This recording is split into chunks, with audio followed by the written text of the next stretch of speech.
Hi everybody, this is the how to create an opening sequence in iMovie tutorial.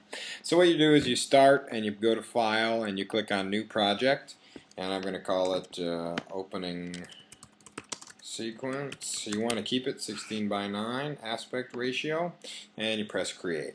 Now what I use to create my tutorials, I go over here to the Maps, Backgrounds and Animatics, and I grab Industrial. And click on industrial. I want to make it more than 4 minutes or 4 seconds, so I go to clip adjustments and I change that to 10.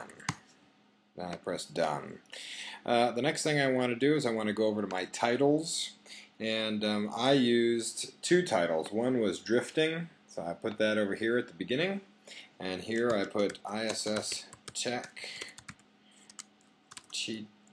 Tutorials. And I want to grab another, I want to just say done there. I want to grab another drifting and I want to put it right next to it. And this one says teaching you to, actually what I did was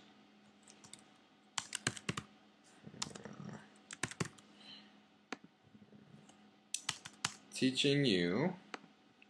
And then the last one I used a sideways drift. I put that at the end. Technology. I got to get rid of that bottom one. Okay, now so that's kind of the basics of my opening sequence.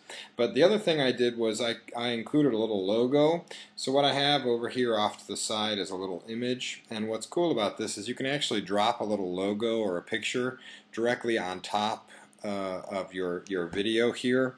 I go with picture in picture, and it'll just show up, and you can actually grab it and drag it around, and you can change the size. So I'm going to just make it small, and if I had used a smaller image, the whole thing would show up here.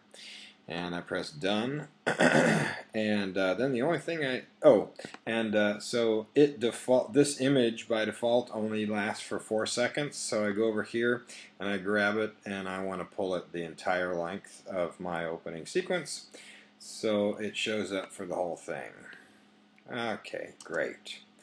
So it's there for the whole thing. Now the only thing I need now is music. Now I don't know necessarily if I'm going to use the same music for the original, but basically you just need, I'm going to use Harder, Better, Faster, Stronger by Daft Punk, and I'm going to just bring it up here and I'm just going to drop it in, and you can control when it starts and when it ends by just clicking on it here. There we go. And so what you have now is the tutorial. Great. Okay, now if you want to, you can add a little transition effect at the end, like fade to black, for example, and that'll just kind of give it a little bit of closure. There we go. That'll give it a little bit of closure. Now, what you can do actually, if you want to use this for several tutorials, is go to Share, Export Movie, and call it whatever you want, and choose HD 720 or HD 1080, and then you export it, and voila, it'll be done. So there you go. That's how you do it.